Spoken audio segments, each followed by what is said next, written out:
Hello, greetings po mga kababayan. Harinawa sa mga oras na ito, saan man kayo naroroon, kayo ay nasa mabuting kalagayan. By the way, marami pong salamat sa mga viewers po natin, lalo na yung nag-subscribe po, no? Nag-share and like po sa ating mga videos. Maraming salamat sa pagtugon ninyo sa aking kahilingan. At harinawa, no, sa bawat video po natin, kasama na po itong mga video nito, ay kung hindi pa kayo pag-subscribe, ay pakiclick lang po yung subscribe, share, and like buttons po natin upang sa ganun ay mapalawig pa natin ang ating advokasya na makapag-share po tayo ng legal na impormasyon o kaalaman sa ating mga kababayan, saan man po sila o kayo naroroon.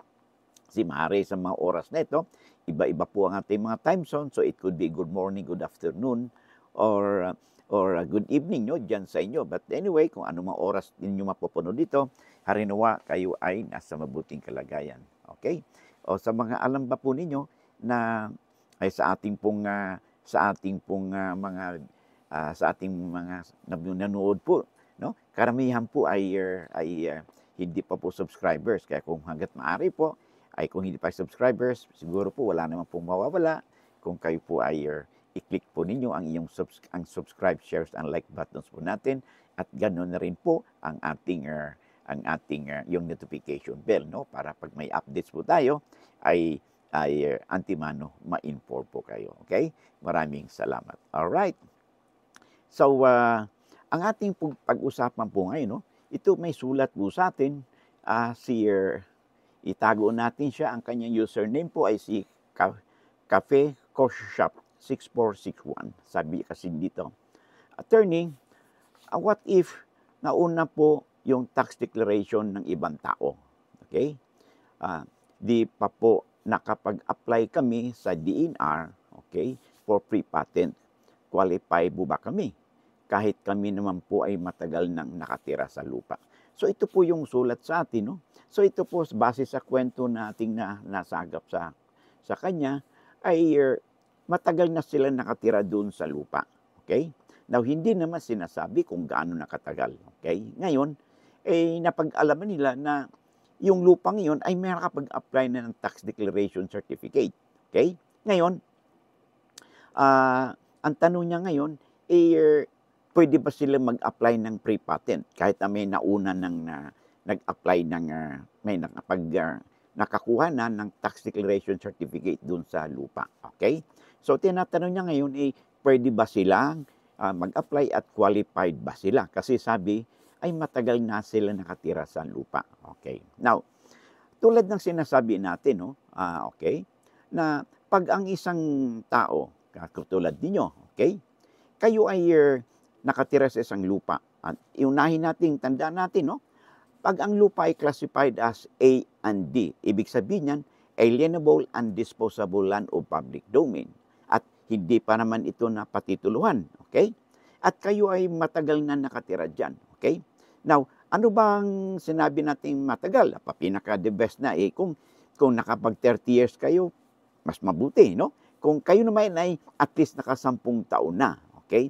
At you have been there, no, dun sa lupang yan, no, na kayo ay in-exercise ninyo ang inyong karapatan bilang nagmamay-ari doon sa lupa. Katulad niyang nagtanim na kayo doon, nagbahay kayo doon, nilagyan nyo ng fence, no? At alam ng buong kabarangay ninyo na talaga kayo ay may-ari ng lupang yan. Okay? In short, kung pagbabasehan po natin ang Public Land Act 141, ay mayroon po kayong superior rights, no, na mag-apply po ng pre-patent title dahil kayo ay in possession doon sa lupa. Now, mas maganda kung kayo ay at least 10 years na nakaposition doon sa lupa at kayo may tuturing na in good faith. Okay? So, pag ganito, meron po kayong superior rights compared doon sa nakapag-apply na. Halimbawa, no, may nakapag-apply na doon sa DNR, ay pwede kayo mag-file ng protest, no, at opposition doon sa claimant. Pero sa kwento mo kasi, wala pang nag-file ng pre-patent doon sa DNR. So with more reason, pwede kayong mag-file ng application for pre-patent doon sa DNR, okay? At ito ay ang ibabase ninyo is yung tinatawag nating acquisitive prescription na kung saan at least 10 years na kayong nakatira dyan, at least o kung mas mahaba pa, mas maganda. Kung naka 30 years na kayo, you could invoke yung tinatawag nating extraordinary acquisitive prescription. Ngayon, anong mangyayari doon sa nag-apply ng meron ng titulo? Okay? So, maaari kayong mag-file ng complaint or petition sa korte, no? Para ipideklara na ipa-cancel yung tax declaration certificate. Lalo na kung ang tax declaration certificate niyan ay bago pa lang na-issue. Katulad niyan, you have been there in that property for halimbawa ay naka-10 taon na at least, no? So, tapos itong nag-apply ng tax declaration certificate ay kailan lang. So, that could be a ground for a cancellation of their tax declaration certificate kasi matagal na kayo nakatira doon. So, paano ba nila nakuha yung tax declaration certificate, no?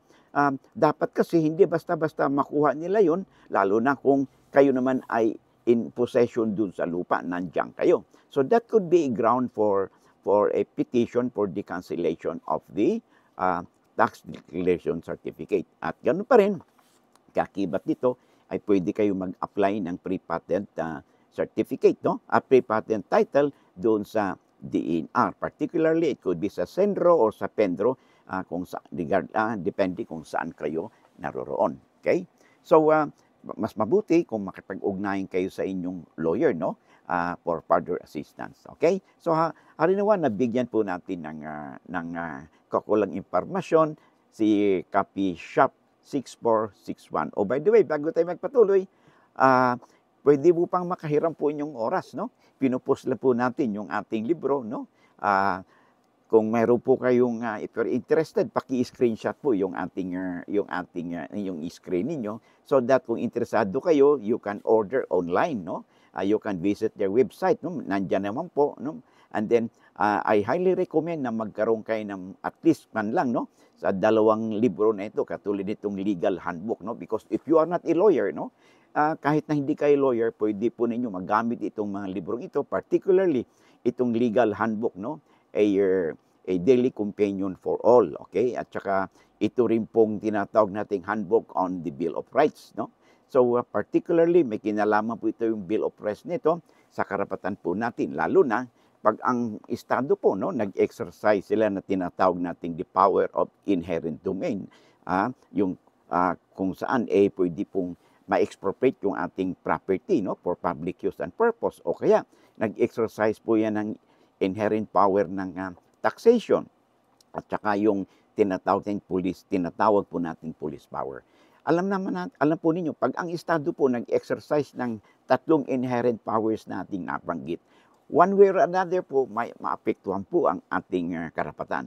Yung ating liberty, property po natin, no, ay maaaring apektado. So napaka-importante na kahit paano meron po tayong kaalaman, no, dito sa mga bagay nito, no. Halimbawa, kailan ba tayo maaaring arestuhin? Kailan ba may warrant o warrant of arrest?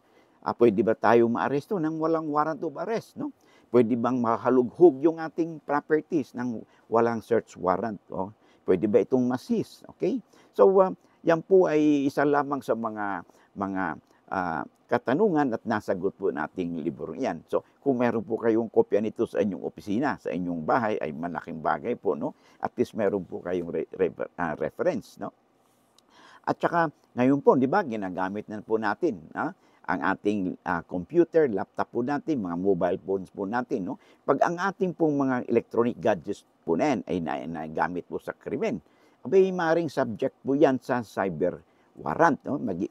Maging cybercrime ang usapin, that would be subject to the issuance of cyber warrant for the forensic examination of our electronic gadgets. So kahit paano, mas mabuti po kung meron po kayong kopya ng libro ito. And of course, ito pong ating legal handbook, no, a daily companion for all. Ito po ay meron pong extract, no, extract ng ating mga batas, no, na may kinalaman po sa buhay po natin from the time na we're conceived hanggang po sa we own property, nag-aasawa. So mayroon po tayo dito na ng mga family law, tungkol sa lupa, support, no, pagpatitulo ng lupa, no, cancellation ng titulo, issuance ng tax declaration certificate, no?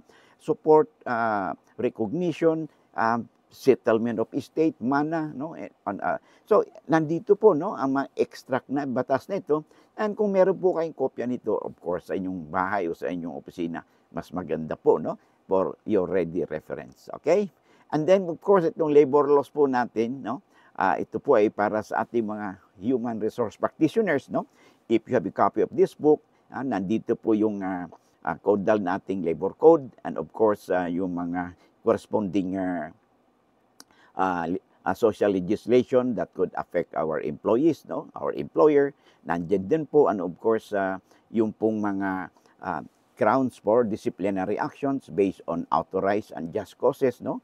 Nandiyan po sa libro natin, sa labor laws, and you could use that as your handy reference, no, in the exercise of your chores, no, o trabaho po ninyo in the discharge of your duties as human resource practitioner. Okay? Of course, sa mga panyero-panyeras po natin, lalo na sa mga corporate lawyers, no, I highly recommend you have this a copy of this book, no, Corporate Law Annotated, no, as your handy reference, no, doon sa ating pag-practice po natin ng corporate law.